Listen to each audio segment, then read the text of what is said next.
சிம்ம ராசி சிம்ம லக்னம் எப்படி இருக்கு? குட் தாங்க. நம்ம அஷ்டம சனி உங்கள் எல்லாருக்குமே தெரிஞ்சது தான். ஸோ கொஞ்சம் டஃப்பான டைம் போனாலும் நிறைய நல்ல விஷயங்கள் நம்மளுக்கு நடக்கிற மாதிரி இருக்குது. எந்தெந்த விஷயங்கள் நல்லதாக இருக்குது, எந்தெந்த பண்டிகைகள் வருது, இந்த பண்டிகைகளை பிரித்து பண்டிகைன்னு முக்கியமான நாளுங்க. இதில் எனர்ஜி பாயிண்ட்ஸ் இல்லை, எனர்ஜி டேன்னு சொல்லுவாங்க. வேலையில் ஏதாவது ப்ரொமோஷன் ட்ரை பண்ணுறதுனா ட்ரை பண்ணுங்க. ஏன்னா 1-1.5 வருஷத்தில் நம்மளை ஆஃபீஸ்லலாம் வச்சு செஞ்சிட்ருப்பாங்க. பெருசாக நம்மளுக்கு ப்ரொமோஷனோ ஒரு மரியாதையோ இருந்திருக்காது. சிம்மத்துக்கு ஜென்ரலாக பயங்கர மரியாதை இருக்கும். ஆனால் இந்த 1-1.5 வருஷத்தில் முன்ன இருந்த மாதிரி அந்த கெத்தன் இது பண்ண முடியாது. அது திரும்பி வரும் உங்களுக்கு. ஸோ வேலையில் ப்ரொமோஷன் இருந்தால் ட்ரை பண்ணுங்கள். ஏதாவது நல்ல அப்ரைசல், ஏன்னா இது பார்க்குற நேரத்துலலாம் ஆல்மோஸ்ட் ப்ரொமோஷனை டிசைட் பண்ணியிருப்பாங்க. ஸோ ஏதாவது ப்ரொமோஷன் இல்லைன்னா அட்லீஸ்ட் அப்ரைசல் நல்ல சம்பள உயர்வாவது ட்ரை பண்ணுங்கள், கண்டிப்பாக கிடைக்கணும். இது ஒன்று. இதுக்கு சில வழிமுறைகள்லாம் இருக்குது. நான் இப்போ இதுவும் சொல்கிறேன். உங்களுக்கு யாருக்காவது கிடைக்கிற நிலமையில் இருந்தால் நீங்கள் தனியாகவும் கன்சல்டிங் எடுத்து பார்த்துக்கலாம். நீங்கள் எந்த முயற்சி எடுத்தாலும் அந்த முயற்சியில் வெற்றி அதிகமாக கிடைக்கும். வேலை செஞ்சாலும் சரி, தொழில் நீங்கள் ஏதாவது பிஸ்னஸ் பண்ணுறீங்கனாலும் சரி, இல்லை கல்யாணத்துக்கு முயற்சி எடுக்கிறாங்க, எந்த முயற்சிகள் நீங்கள் எடுத்தாலும் உங்களுக்கு சப்போர்ட் ரொம்ப ஜாஸ்தியாக இருக்கும். அதுவும் நீங்கள் பெண்கள் மூலிமா வர சப்போர்ட் ஜாஸ்தியாக இருக்கும். இப்போ இருக்க காலகட்டத்துக்கு பெண்கள் மூலிமா வர சப்போர்ட்ஸ் ரொம்ப ஜாஸ்தியாக இருக்கும். தாய்மார்கள், அக்கா, இல்லை ஆஃபீஸில் நிறைய சீனியர்ஸ் இருப்பாங்க. அக்காங்க எங்கள் நான் ஒர்க் பண்ணும்போதே என் சீனியர்ஸ்லாம் நான் எல்லாரையும் அக்கா அண்ணன் தான் கூப்பிடுவேன். ஸோ அந்த மாதிரி அக்காங்க இருப்பாங்க, நிறைய உங்களுக்கு ஹெல்ப் பண்ணுவாங்க. இதை ட்ரை பண்ணி பார்க்கலாம்.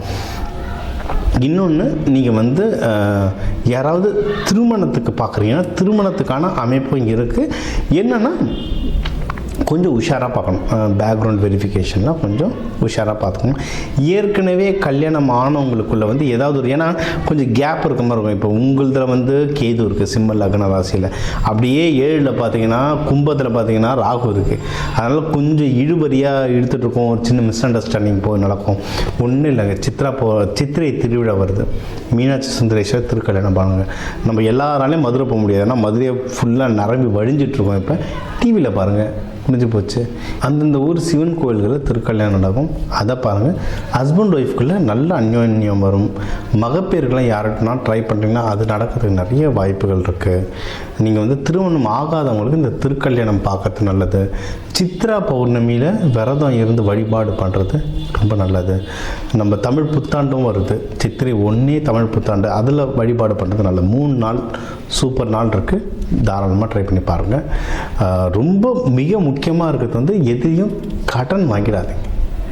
கடன் தான் இப்போ சிம்மத்துக்கு பெரிய தலைவலியே. பணமும் கடனும் தான். கையில் அவ்வளோ சீக்கிரம் பணம் நிற்காது. வெளியே கொடுத்த காசும் வராது. நம்ம காசு அங்கங்கே மாட்டிக்கிட்டு இருக்கோம். இது ஒரு பெரிய தலைவலி. இப்போ சிம்மத்துக்கு அதான் ஓடிட்டுருக்கு. கொஞ்சம் நாளைக்கு அப்படி தான் இருக்கும், சமாளிச்சிருவோம். அதனால் பெஸ்ட்டு கடன் வாங்காதீங்க. ஏன்னா கட்டி முடிக்கிறதுக்குள்ளே போதும் ஆகிடும். இன்னொன்று யாருக்கும் கடன் கொடுக்காதீங்க. அதை திருப்பி வாங்கிறதுக்குள்ளே அதை விட போதும் ஆகிடும். இதில் ஜாகிரதையாக இருந்துட்டிங்கனாவே ஜெயிச்சிட்டிங்க.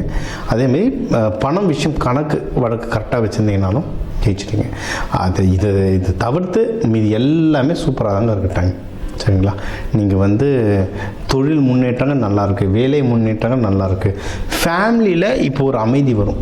ஏன்னா சிம்மத்துக்கு இந்த 1-1.5 வருஷத்தை நம்ம சொல்கிறது யாரும் கேட்டிருக்க மாட்டாங்க. ஜென்ரலாக இப்போ வீட்டில் அப்பாவும் அம்மாவும் சிம்ம ராசினா அவங்க வீட்டுக்குள்ளே வராங்கன்னு தெரிஞ்சாலே எல்லாம் கப்பு சிப்புன்னு போய் உட்காந்துருவாங்க. இப்போ பார்த்தா அதுவும் சட்டை பண்ண மாட்டேது. எல்லாருமே சிங்கத்தை சீண்டி பார்த்துட்ருக்காங்க. இப்போ ஃபேமிலியில் ஒரு அமைதி வரும். நீங்கள் சொல்கிற மாதிரி நீங்கள் நினைக்கிற மாதிரி ஒரு சூழ்நிலைகள் ஃபேமிலியில் அதிகமாக வர்றதுக்கு சூப்பராக வாய்ப்பு இருக்குது. இது சுப நிகழ்ச்சிகள் நிறைய நடக்குங்க. நியூஸ் கண்டினியூஸாக வந்துட்டுருக்கோம். அதாவது நம்ம கஷ்டப்பட்டாலும் சரி, நம்ம வீட்டில் நிறைய சுப நிகழ்ச்சிகள் ஏதாவது மாற்றி வந்துட்டுருக்கோம். ஏதாவது வெளியூர் கோவில் போகிறதோ, எல்லோரும் சேர்ந்து குலதெய்வம் கோவில் போகிறதோ, இல்லை உங்களுக்கே ஒரு நல்ல ஃப்ரெண்ட்ஷிப். நான் இப்போ ரொம்ப ஒரு இயர்லி 20s இருக்கீங்கன்னா, சிங்கிள் தான் இருக்குன்னு நல்ல லவ் அமையறது, இந்த மாதிரி நிறைய சுப நிகழ்ச்சிகள் வரும். இந்த தெய்வ வழிபாடுகள் பண்ணுங்கள். லக்ஷ்மி நரசிம்மர் சூப்பராக வேலை செய்யும். சிவபெருமான் அம்பாலோட வழிபடுங்க. அது இந்த சித்ரா பௌர்ணமி சித்திரை திருவிழாலாம் வழிபட்டு வந்தீங்கன்னா, அங்கே அன்னதானங்கள் கொடுத்துட்டு வந்தீங்கன்னா இந்த சித்திரை மாதம் உங்களுக்கு ஒரு சிறப்பான மாதமாக அமையும். இன்னொன்று இப்போ இந்த சித்ரா பௌர்ணமி வர்றதுனாலங்க சிம்மத்துக்கு இப்போ சிம்மத்தில் உங்கள் கேது இருக்குது. அதனால் ஜீவ சமாதிகள் வழிபாடு சூப்பராக வேலை செய்யுங்க. சித்தர்கள், கேதுனாவே சித்தர்கள், சித்த புருஷர்கள், அவங்கள பிடிச்சிக்கோங்க. எல்லா ஊர்லேயும் ஜீவ சமாதி இருக்குது. நம்ம இல்லைன்னு நினச்சிட்ருக்கோம், தமிழ்நாடு முழுக்க ஜீவ சமாதிகள் இருக்குது. அதனால் நீங்கள் வந்து ஜீவ சமாதிகள் வழிபாடு, அது சித்ரா பௌர்ணமின்றது சரியான பவர் இருக்கிறதுலே சரியான பவர். அதை கர்மா கழிக்கிற நாள் அது.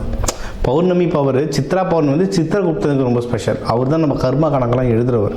அதனால் அவரை நீங்கள் அந்த நாளில் பிடிச்சிங்கன்னா ஒன்றும் ரொம்ப நல்லது. ஸோ அந்த பண்டிகைகள் பிடிங்க. இப்போ ஜென்ரலாக நம்ம முன்னாடி சொன்னது தான், ஹஸ்பண்ட் ஒய்ஃப்குள்ளே தான் ஒரு சின்ன கேப் வரும். சித்திரை திருவிழா வேண்டிங்கன்னா இந்த மாதம் வந்து உங்களுக்கு ஒரு அமோகமான மாதமாக அமையும்.